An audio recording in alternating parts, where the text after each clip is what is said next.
राधा राधा राधा राधा राधा राधा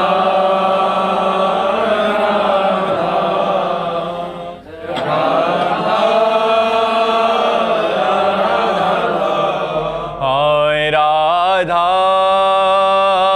राधा राधा राधा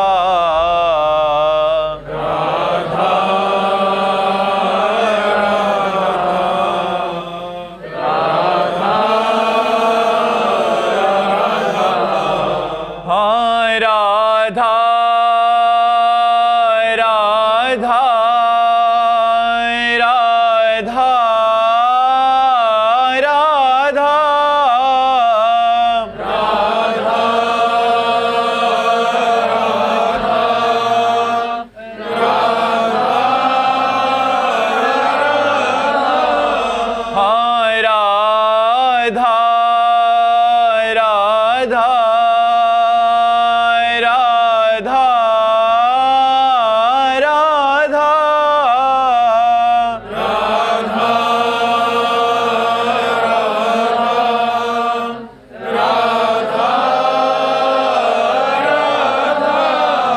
हाय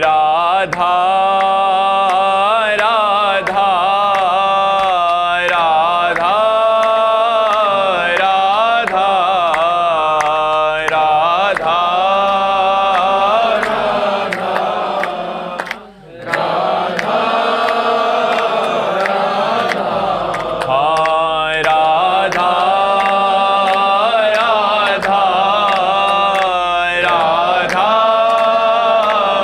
राधा राधा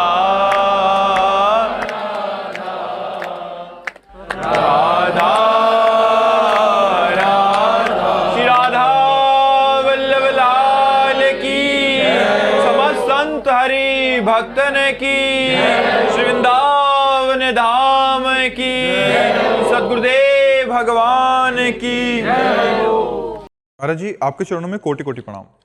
महाराज जी, मैं भक्ति के मार्ग पर चलने की कोशिश कर रही हूं, पर मेरा अतीत का व्यवहार इसमें बाधा बन रहा है। पहले मैं जिस प्रकार के आचरण में रही हूं, लोग आज भी मुझसे उसी की अपेक्षा रखते हैं। जीवन में उन्नति और प्रगति के पर प्रभाव पड़ने के भय से कई बार गलत आचरण हो जाता है। भय और अपराध बोध मेरे मन में निरंतर बना रहता है। इस अनुभूति से मुक्त होकर नाम जप में मन स्थिर कर सकूं, ऐसा मार्गदर्शन। हाँ, देखो, जब तक हमारा हृदय पवित्र नहीं होगा तब तक जो जो अपराध हुए हमारे सामने आते रहेंगे इस जन्म के, और पूर्व जन्म के वासना के रूप में आते रहेंगे। हमें वासना उपासना से भस्म कर देनी है। नाम जप के प्रभाव से वर्तमान की गलतियों को दूर करना है। एक बार जिसे हम जान गए कि ये गलती है, फिर हमें दोबारा नहीं करना चाहिए। और लोग क्या अपेक्षा रखते हैं इसकी कोई परवाह नहीं रखना चाहिए। लोग तो अगर जिंदगी में आपने बिल्कुल कदम सही रखे हैं और एक बार गलत हो गया तो जीवन भर वो आपको गलत ही देखेगा कि वो गलत है। अपना चाहे 100 गलती करे तो माफ़ है, दूसरे से एक गलती हो गई तो कभी वो माफ़ नहीं करता। संसार का स्वरूप ऐसा है। इसलिए हमें भगवान का भरोसा रखना चाहिए, और जो गलतियां हो जाए उनकी पुनरावृत्ति ना होने पावे ऐसा प्रयास करना चाहिए। जागतिक उन्नति अपने चरित्र को खोने से नहीं होती, जागतिक उन्नति चरित्रवान होने से होती। लोगों को यही भ्रम हो गया है। हम भारतवासी, हम कोई अन्य देशों के नहीं हैं। हमारे यहाँ धर्म और पवित्रता के लिए प्राण न्यौछावर कर दिए गए। जब मुगलों का शासन था, तो जिससे राजघरानों में सूचना मिलती कि मुगल आक्रमण कर लिए, राजा बंदी बना लिया जाएगा, तो हजार हजार स्त्रियां एक साथ आग की ज्वाला में जल गई कि मैं आग को स्पर्श करना पसंद करूंगी, लेकिन विधर्मी हमारे शरीर को स्पर्श कर जाए ऐसा स्वीकार नहीं करूंगी।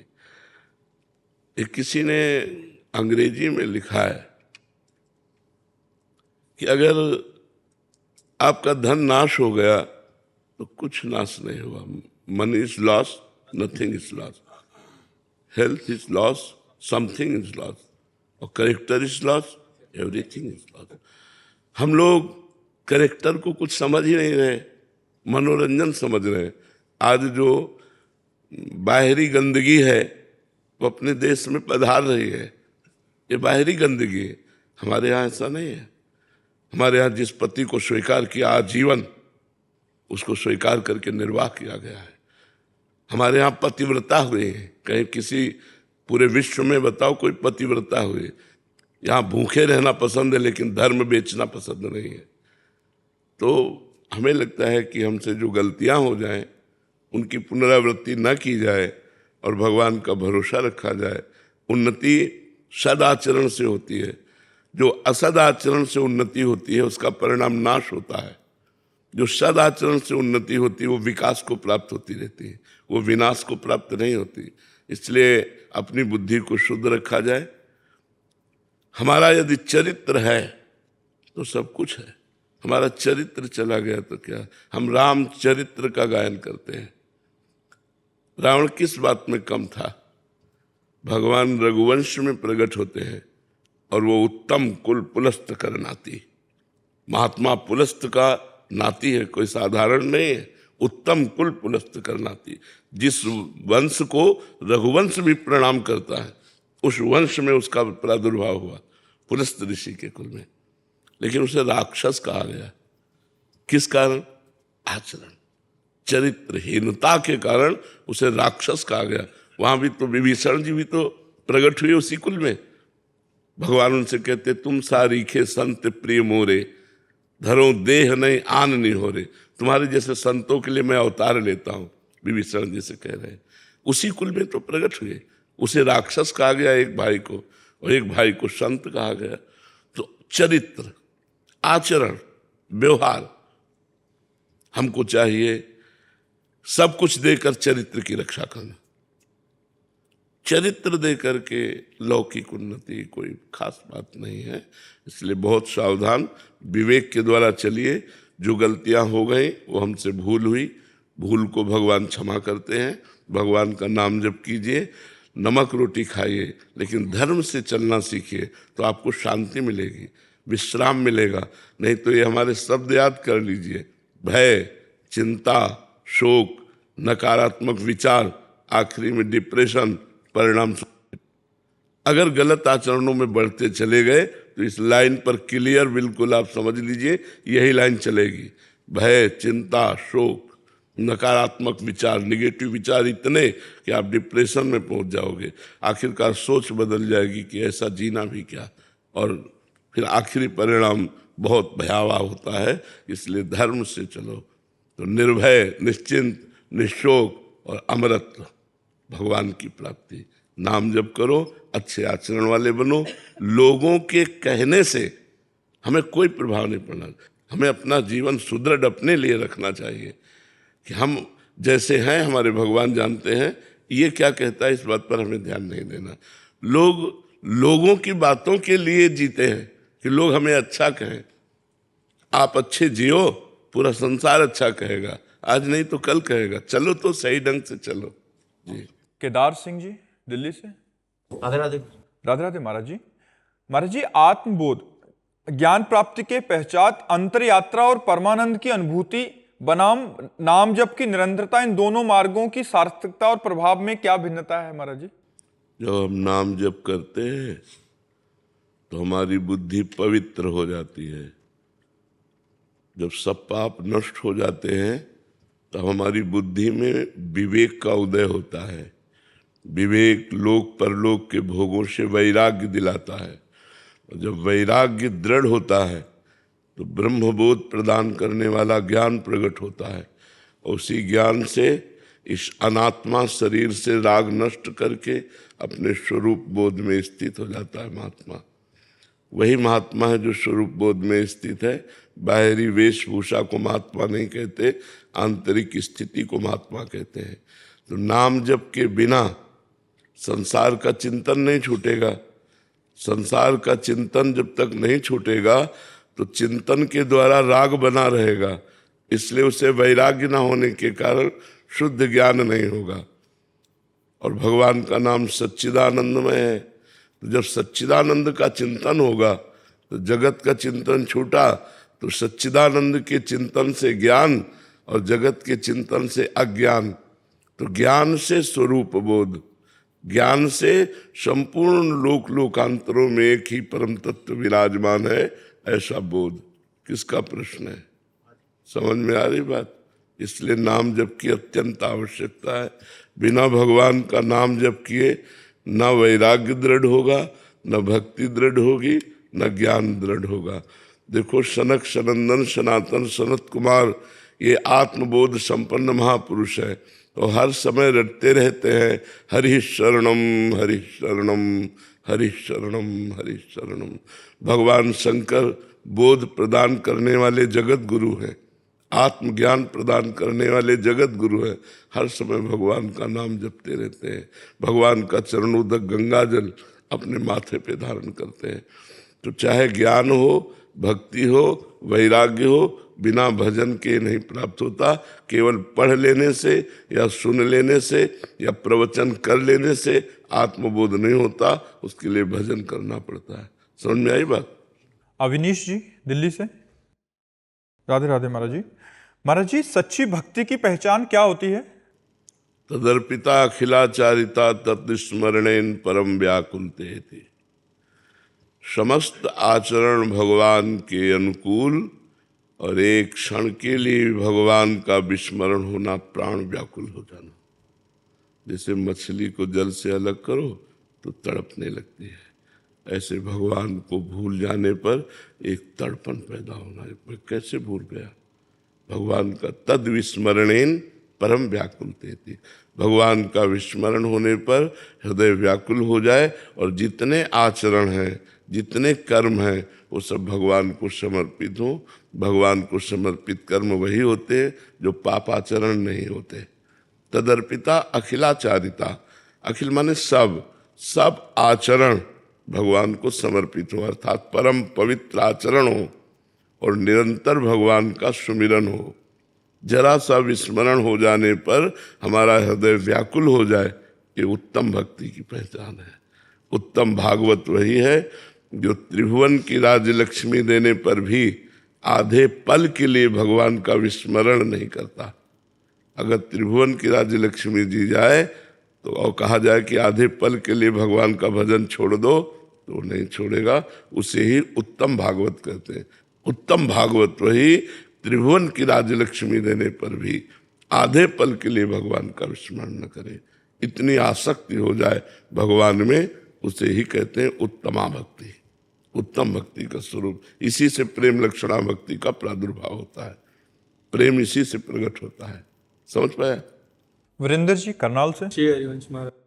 महाराज जी, जैसे संसार में हमें किसी से तत्काल स्वाभाविक ही आसक्ति हो जाती है, तो वैसा हम महाराज जी श्री जी से प्यार क्यों नहीं होता? नहीं होता, क्योंकि पहली बात तो हमारी मन और इंद्रियों की गति प्रकृति की तरफ है। उसे परमात्मा की तरफ मोड़ना कठिन लगता है। विषय प्रिय लगते हैं, शरीर प्रिय लगता है, संसार प्रगट है और वो अप्रकट है। इसलिए विषय प्रियता के कारण, देहाभिमान के कारण, संसार प्रियता के कारण उनमें प्रेम नहीं हो पाता। उनके प्रेम के साधन है नाम जप करना, संतों का संग करना, वाणी जी का गायन करना, लीला चरित्रों का श्रवण करना, भक्तों के चरित्र सुनना, परोपकार करना। ये करो, धीरे धीरे धीरे धीरे जब आपका संसार राग मिटेगा तो भगवान से अनुराग हो जाएगा, श्री जी से प्रेम हो जाएगा। और जब प्रेम होता है तब दर्शन होते हैं। इसकी परीक्षा होगी।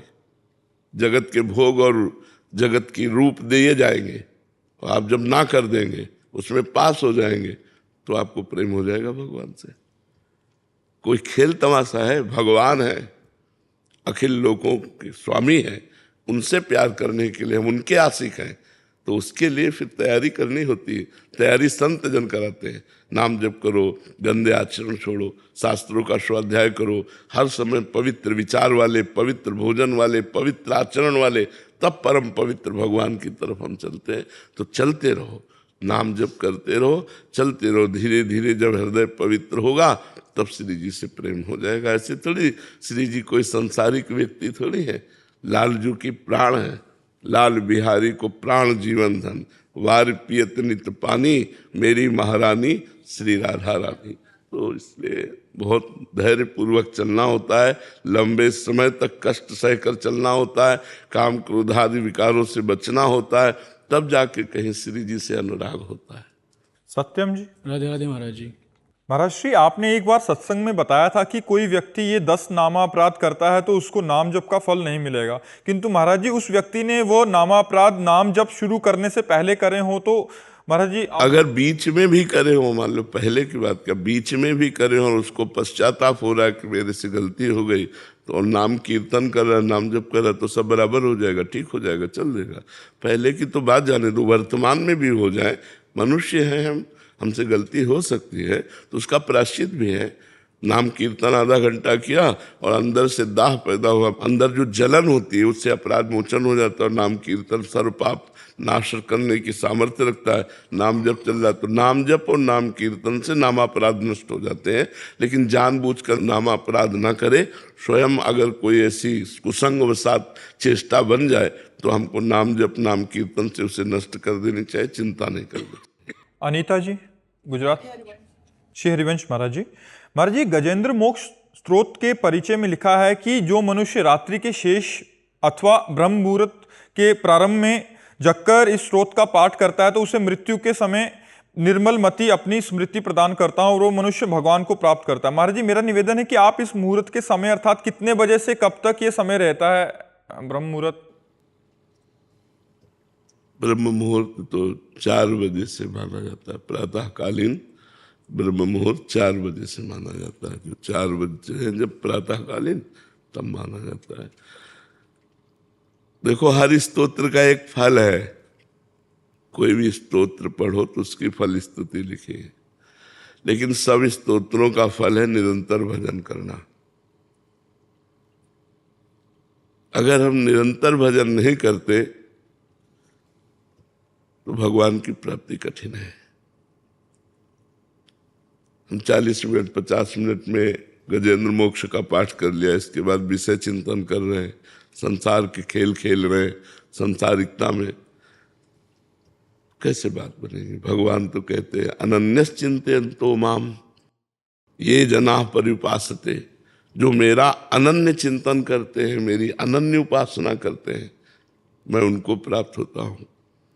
तो माना गजेंद्र मोक्ष का पाठ करने से अंतिम समय भगवान कृपा करेंगे, स्मृति देंगे। मान लो गजेंद्र मोक्ष का पाठ किया, इसके बाद हम संसारिक चिंतन में मरे, कोई घटना घट रही, अचानक दिल फेल हो गया, हम कोई बात कर रहे थे, कुछ कर रहे, तो हमारी सदगति रुक जाएगी। जरूरी थोड़ी कि हम आराम से सैया पे लेट के फिर हम जाएं। एक्सीडेंट हो सकता है, कुछ भी, हमारे शरीर का क्या प्रारब्ध है कुछ पता नहीं, कैसे जाएगा। तो हम हर समय राधा राधा राधा राधा चलते फिरते उठते बैठते हर समय नाम स्मरण कर रहे हैं और गजेंद्र मोक्ष का पाठ भी कर रहे हैं। उसे कर लो। प्रातःकालीन ब्रह्म मुहूर्त 4 बजे से लगता है। अंकित जी।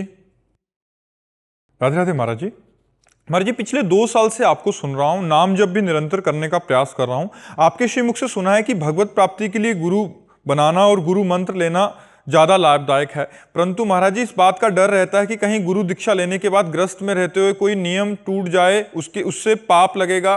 इससे बेहतर है कि गुरु मान लो, बस राधा नाम जप करते रहो। महाराज जी, इस दुविधा को दूर करें। करते रहो, करते रहो। वो जब गुरु की आवश्यकता, भूख लगेगी गुरु की, तो सब बातें भूल जाओगे और गुरु का आश्रय ले लोगे। नाम जप करो, यही सब ठीक कर देगा। नाम जप करते रहो, यही गुरु की भूख पैदा कर देगा, यही गुरु के लिए तड़पने लगेगा। तब गुरु मंत्र ले लेना, खूब नाम जप करो और किसी संत को गुरु भाव से देखते रहो, गुरु भाव से मानते रहो, और जब भगवान कृपा करेंगे तब गुरु जी का वरण हो जाएगा और हमसे ऐसी गलती भी नहीं होगी, हमारे आचरण ठीक हो जाएंगे। तब तक के लिए नाम जप करते रहो। हर्षित जी, लखनऊ से। राधे राधे महाराज जी। राधे राधे महाराज जी मैं एक बैंक में कर्मचारी हूं और समय निकालकर श्री जी का नाम और उनका स्मरण करने का कर्मयोगी बनने का प्रयास कर रहा हूं। महाराज जी मेरा सवाल यह है कि क्या कर्मयोग और भक्ति योग से ही भगवत प्राप्ति हो जाएगी कि सांख्य योग के मार्ग को पहले अपनाना होगा? एक ही मार्ग को ग्रहण करना होता है, चाहे कर्मयोग, चाहे भक्ति योग, चाहे सांख्य योग। तीनों भवरोग की अचूक औषधि है तीनों। तो एक मार्ग को चयन कर लो। जैसे कर्मयोग है तो हर कर्म पवित्रता पूर्वक करो, भगवान का स्मरण करते हुए, और भगवान को समर्पित कर दो। सब में भगवत भावना, निष्काम भाव से किया गया कर्म और कर्मयोग कहलाता है। प्रायः सकामता से ही कर्म होते हैं, तो हम उन कर्मों को भगवान को समर्पित कर दें, भगवान का स्मरण करते रहें। चाहे जो योग हो, भगवान का स्मरण प्रधान है। तो भगवत स्मृति के साथ जो कर्म किया जाता है वो योग बन जाता है। योग माने जुड़ना। हम अपने कर्म को, अपनी स्मृति को भगवान से जोड़ा तो हमारा कर्म योग बन गया। अगर भगवत स्मृति से नहीं जोड़ा तो केवल कर्म रहेगा। कर्म बंधन कारक है, कर्मयोग मोक्ष प्रदान करने वाला है। तो संसार के हित के लिए कर्म करना, परिवार के हित के लिए कर्म करना, अपने शरीर के हित के लिए कर्म करना, ये कर्मयोग है। भोगों से शरीर का अहित होता है, हित नहीं होता है।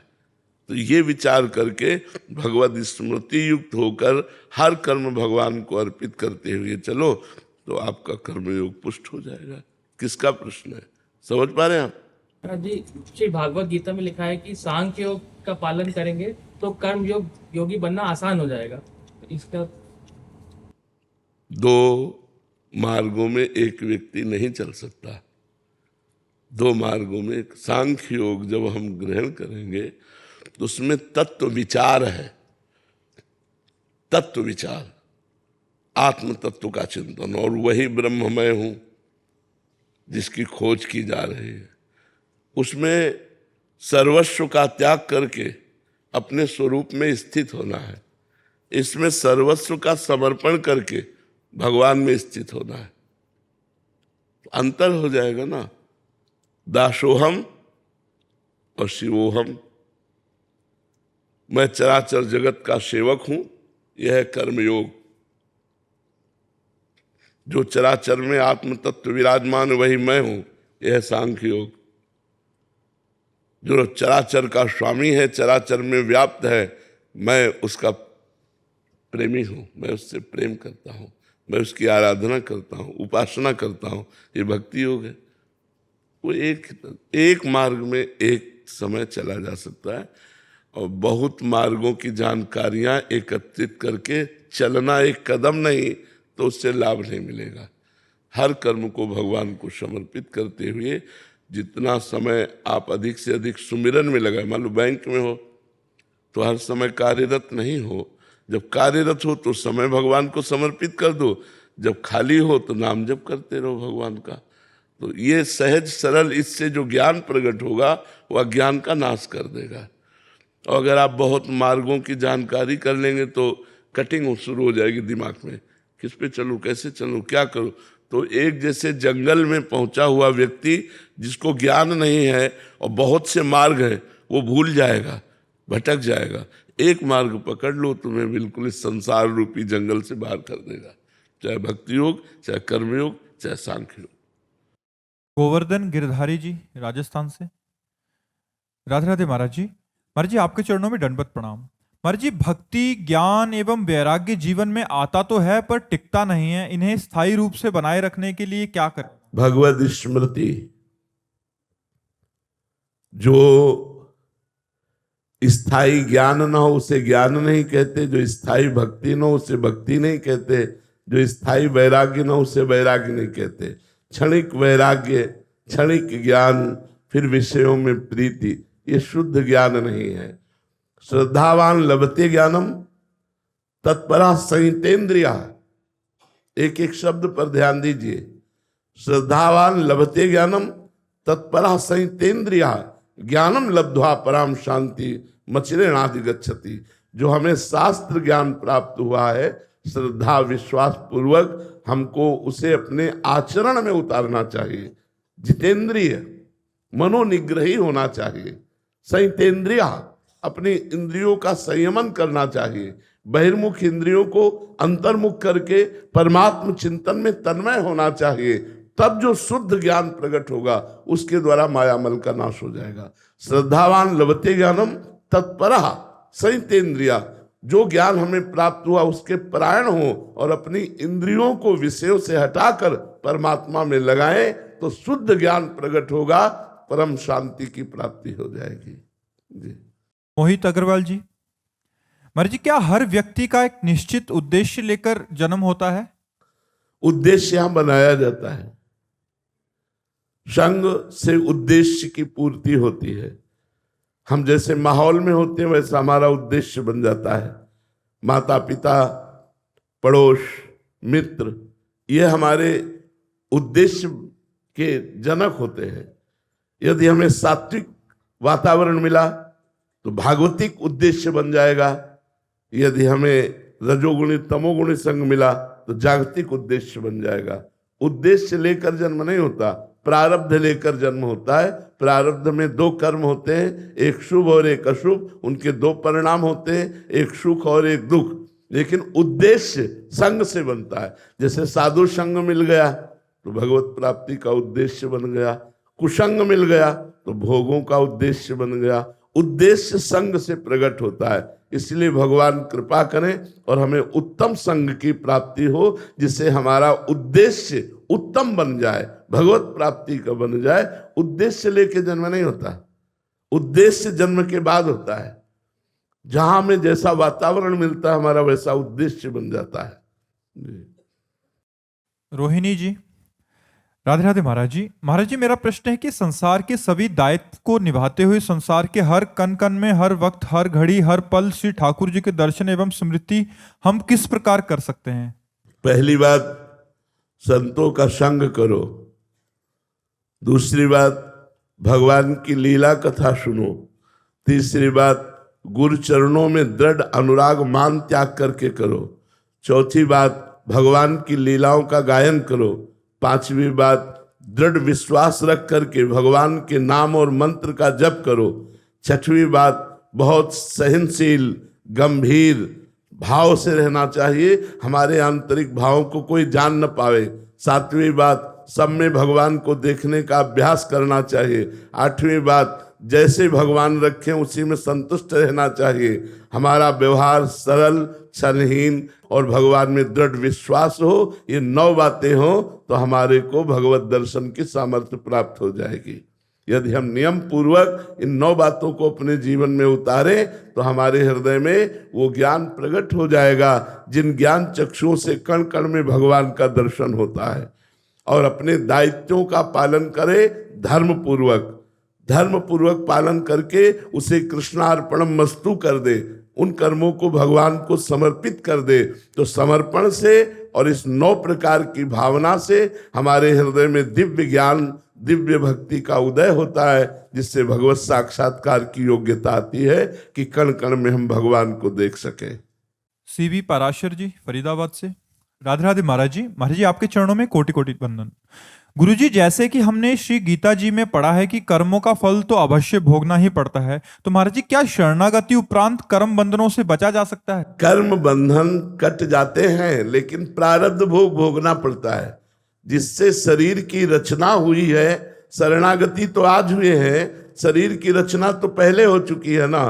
तो जो रचना हो चुकी है उसमें निश्चित हो चुका है कि 20 वर्ष में आपकी टांग टूटेगी, अमुक वर्ष में आपका ये होगा वो होगा। तो आप भक्ति करें चाहे जितनी करें, लेकिन वो होगा, क्योंकि वो प्रारब्ध है। जो हमारे संचित कर्म हैं वो भस्म हो जाएंगे, जो क्रियमाण हैं वो मंगलमय हो जाएंगे, लेकिन जो प्रारब्ध है वो अवश्य में भोक्तव्यम कृतम कर्म शुभाशुभम, वो भोगना पड़ेगा। ये तैयारी रखनी चाहिए उपासक को। ये न सोचे कि भजन करके हम जड़ से इन प्रारब्ध को मिटा देंगे। नहीं, प्रारब्ध भोगना पड़ा है बड़े बड़े महर्षियों को, ब्रह्म ऋषियों को, महात्माओं को। इसलिए हम लोग तो जन साधारण लोग हैं, प्रारब्ध भोगना ही पड़ेगा, इसे भोग के ही काटा जाता है। हाँ, दो प्रकार के कर्मों का नाश हो जाएगा, एक तो संचित कर्म और दूसरे क्रियमाण। क्रियमाण भगवद अर्पित है इसलिए निष्प्रभावित हो गए, और संचित कर्म भगवान की शरणागति से भस्म हो जाते हैं, और प्रारब्ध को भगवान की स्मृति में डूबकर हम भोग लेते हैं और हम भगवत प्राप्त हो जाते हैं।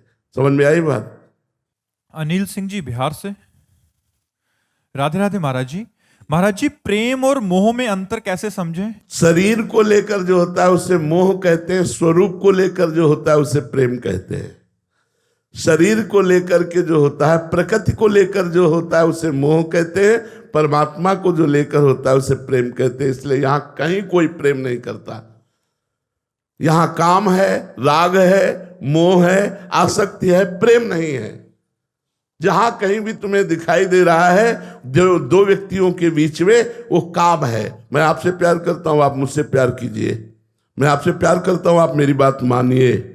मैं आपसे प्यार करता हूं, आप हमारी बात को समझिए, हमारी बात को समझिए। क्या हम जैसा चाहें वैसा आप चलिए, वैसा आप करिए, वैसे आप रहिए। ये हुई मोह की बात। प्रेम की बात क्या होती है? मैं आपका हूं, आपको जो चाहिए, जैसे चाहिए, मैं अपने प्राण देने के लिए तैयार हूं। आपके सुख के लिए मेरा जीवन है, यहां मेरे सुख के लिए आपसे प्यार है। तो ये प्यार मोह है, राग है, काम है। जो परमात्मा से होता है उसे प्रेम कहते हैं, जो शरीरों से होता है उसे काम, राग, आसक्ति और मोह के नाम से कहा गया है। समझ पा रहे हैं आप? यहां कितना प्रेम है आपको हम एक उदाहरण में बता दे। आप जिससे प्यार करते हो और वो किसी और से प्यार करने लगे, क्या करोगे आप? आशीर्वाद दोगे आप उससे द्वेष करने लगेंगे, आप नफरत करने लगेंगे। वही प्रेम, ये प्रेम है। प्रेम तो वो है कि बहुत अच्छा हुआ, शायद हम आपके सुख के योग्य नहीं थे, आपके सुख के योग्य ये मिले। मैं जीवन भर आपको आशीर्वाद देता रहूंगा, कभी बाधा नहीं बनूंगा, तुम दोनों सुखी रहो। ये यहां से प्रेम की शुरुआत। इस प्रेम की दम है, अगर वो है तो वो भगवान से जुड़ा हुआ चित्त होगा, तभी ये हो सकता है, नहीं ऐसा नहीं हो सकता। संसार का ये रीति है, संसार का ये प्यार नहीं है। प्यार जिसे कहते हैं अभी उसकी तत्सुख सुखित्वम, सामने वाले के सुख में सुखी हो जाना, प्यार उसे कहते हैं।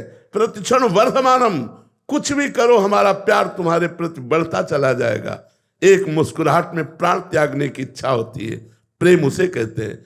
अपने प्यारे की एक मुस्कुराहट देखने के लिए प्राण बलिदान करने की इच्छा होती है। और यहाँ हमारी वासनाओं का खेल है, प्रेम का खेल नहीं है। यहाँ वासनाओं की, इच्छाओं की पूर्ति है एक दूसरे से, इसलिए हम उसे प्यार नाम दे रहे हैं। ये काम है, ये राग है, ये मोह है, ये आसक्ति है। लक्ष्य गोस्वामी जी हरियाणा से। राधे राधे महाराज जी। महाराज जी, परमात्मा प्रत्यक्ष रूप में हृदय में स्थापित हैं, तब भी माया जीव को कैसे भ्रमित कर देती? नहीं, प्रत्यक्ष नहीं है। प्रत्यक्ष तो पांच भौतिक देह है। परमात्मा अप्रकट रूप से हृदय में विराजमान है। प्रत्यक्ष का मतलब होता है जैसे आपको मैं देख रहा हूं, इसे कहते हैं प्रत्यक्ष। और अप्रत्यक्ष रूप में वो हृदय में विराजमान है। उसको प्रत्यक्ष करना होता है साधना के द्वारा, भजन के द्वारा करना होता है। जब तक हम भजन नहीं करेंगे, जब भजन करते हैं तो माया का पर्दा हटा देता है, और फिर जब प्रकाशित होता है तब माया की सामर्थ्य नहीं कि वो आकर्षित कर सके। सबके हृदय अछत अविकारी, गोस्वामी तुलसीदास जी ने लिखा है। अछत माने जिसका नाश नहीं हो सकता, अविकारी माने जिसमें कभी विकार नहीं हो सकता। वो निर्विकार अविनाशी परमात्मा सबके हृदय में है। लेकिन सकल जीव जग दीन दुखारी, सारा संसार भोगों की दैन्यता में और दुख में पिस रहा है। ऐसा क्यों? बोले तहां वेद अस कारण राखा, भजन प्रभाव संत श्रुति वाखा। वेद कारण रखे हैं कि भजन करोगे तो भगवान प्रकट हो जाएंगे। जब भगवान प्रकट हो गए फिर माया नाम की कोई चीज ही नहीं है, कोई शक्ति ही नहीं है, क्योंकि शक्तिमान प्रकट हो चुका है। तो वो अप्रकट हृदय में विराजमान, चुपचाप शांति से देख रहे हैं, तुम जो कर रहे हो उसका हिसाब दे रहे।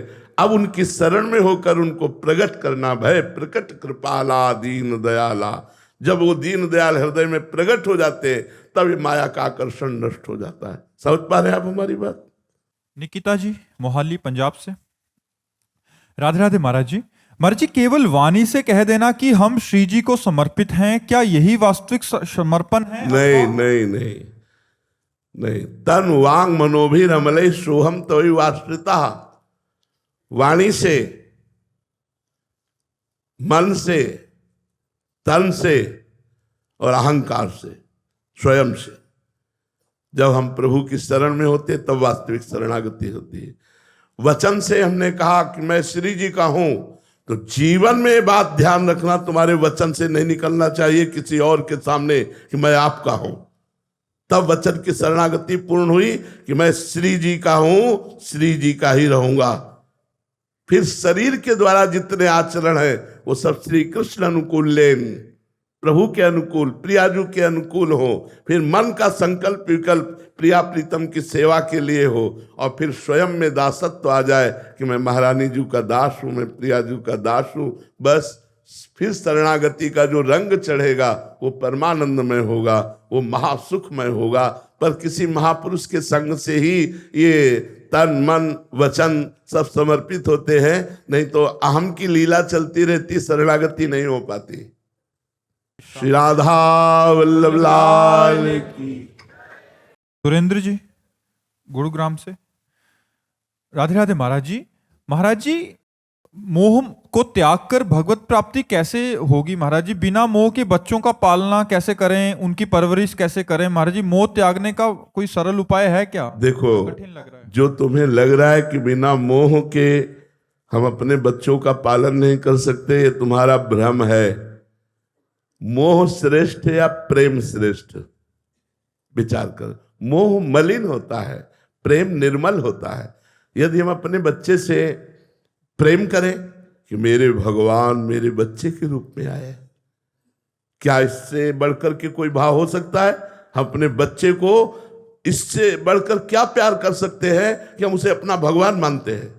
हम अपनी पत्नी को इससे बढ़कर प्यार क्या कर सकते हैं? हम उसे अपना भगवान मानते हैं। हम माता पिता को इससे बढ़कर क्या प्यार दे सकते हैं? हम उन्हें भगवान मानते हैं। मातृदेवो भव पितृदेवो भव। तो हम यदि भगवान की भावना करें तो मोह का नाश हो जाए और भगवत प्रेम हो जाए। सब में भगवान विराजमान है। तो मेरे बेटे के रूप में कौन आया है? भगवान ही तो आए हैं। भगवान अगर चले जाएं उनके शरीर से तो उस शरीर को हम जला देते हैं, शरीर को गाड़ देते हैं, शरीर का कोई महत्व नहीं रखते। तो आज भी आप अनजाने में भगवान का ही महत्व रख रहे हैं, तो उन्हीं भगवान से प्यार करो ना। अपने बेटे के शरीर रूपी मंदिर में भगवान को देखो, मेरा परमात्मा इस रूप में आया है, और प्यार करो। आपकी भक्ति बढ़ेगी और भगवान की प्राप्ति होगी और बेटे का प्यार भी सुरक्षित रहेगा। मोह से बढ़कर के प्रेम है। मोह में तो अज्ञानता है, प्रेम में ज्ञान है। इसलिए भाई ऐसा न सोचो कि मोह के बिना परिवार का पोषण कैसे हो सकता है। बहुत अच्छे से हो सकता है यदि हम भगवत भाव करें तो। पर भगवत भाव करने के लिए नाम जप जरूरी है। बिना नाम जप के भावना नहीं जागृत होती। भजन से ही भाव की प्राप्ति होती है। खूब नाम जप करो। महाराज जी, आपके अनुगत यहाँ 400-500 संत रह रहे हैं, तो आप पालन पोषण कर रहे हैं, क्या आपको मोह है? हमें जितना एक गृहस्थ अपने परिवार से प्यार करता होगा उससे करोड़ गुना प्यार है, करोड़ गुना। हर बच्चा हमको हमारे हृदय से हमारी आत्मा है। हर बच्चा बच्ची हमारी आत्मा है।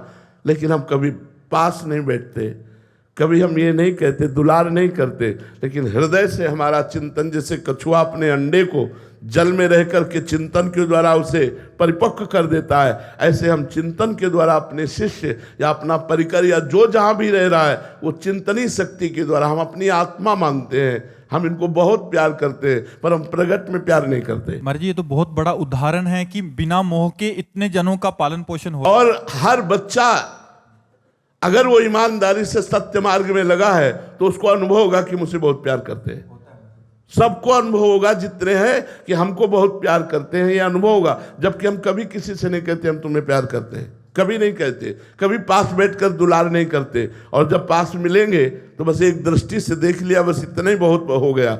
लेकिन प्रेम के द्वारा सबका पोषण होता है, मोह के द्वारा नहीं। अच्छा, आप इतने लोग बैठे हो, क्या हमारे प्यारे नहीं हो? क्या आप हमें प्यार नहीं कर रहे हैं? क्या मोह का संबंध है हमारा आपका? नहीं है, लेकिन इतना प्यार है कि हम तुम्हें कैसे बताएं। शुद्ध प्रेम चिंतन के द्वारा होता है। भगवत चिंतन करते हुए भाव में भर के जिसका चिंतन कर लिया उसका कल्याण हो गया, उसका मंगल हो गया। कल्याण होना, मंगल होना, दुखों का नाश हो जाना, यही बात है।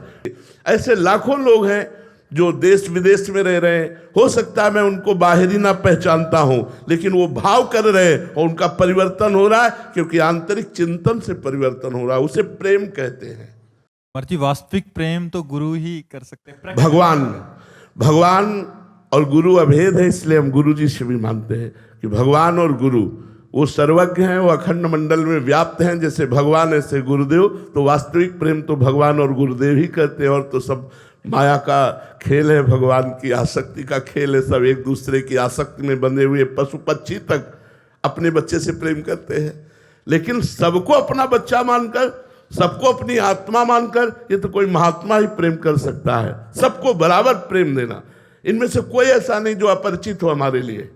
हमारी आत्मा की तरह उसका प्यार, सबको अपनापन। ऐसा नहीं कि इनमें से कोई हमारे लिए नफरत करने योग्य हो। पिता से पूछो, जिसके 4 पुत्र हैं, एक महात्मा है, एक गृहस्थ है, एक पागल है और एक दुराचारी है। उस पिता से पूछो तुम्हारी चारों के प्रति दृष्टि कैसी है, तो वात्सल्य भाव युक्त होगी। वो दुराचारी को भी प्यार करता है, वो पागल को भी प्यार करता है, वो महात्मा को भी प्यार करता है, वो विद्वान को भी प्यार करता है। ऐसे ही हमारे दरबार में, हमारी श्री जी के दरबार में, हमारे लालजू के दरबार में, प्रभु के दरबार में घोर पापी का भी स्वागत है। अब वो क्या है तुम जानो। हमारी दृष्टि में मेरा प्रिय आत्मा, मेरा प्रिय प्राण भगवान पधारा इस रूप में। इसके अलावा और हम परिचय नहीं जानते। पुनीत जी रामपुर से। राधे राधे महाराज जी। महाराज जी, हर व्यक्ति का कोई ना कोई सबसे प्रिय होता है, आपका सबसे प्रिय कौन है? राधा राधा राधा। आज तक बच्चा हमारा प्यार ही नहीं हुआ किसी से। देखो, हम ऐसे राही है जिसमें अकेला ही जाना होता है। पीछे से सब जाएंगे, लेकिन राह हमारी है अकेला। इसलिए बचपन से मैं निराश रहा हूं जगत से। जब अपनी माँ को देखता और लगता है मेरी माँ मरेगी, तब मेरा हृदय जल उठता कि फिर मैं कैसे जीऊंगा।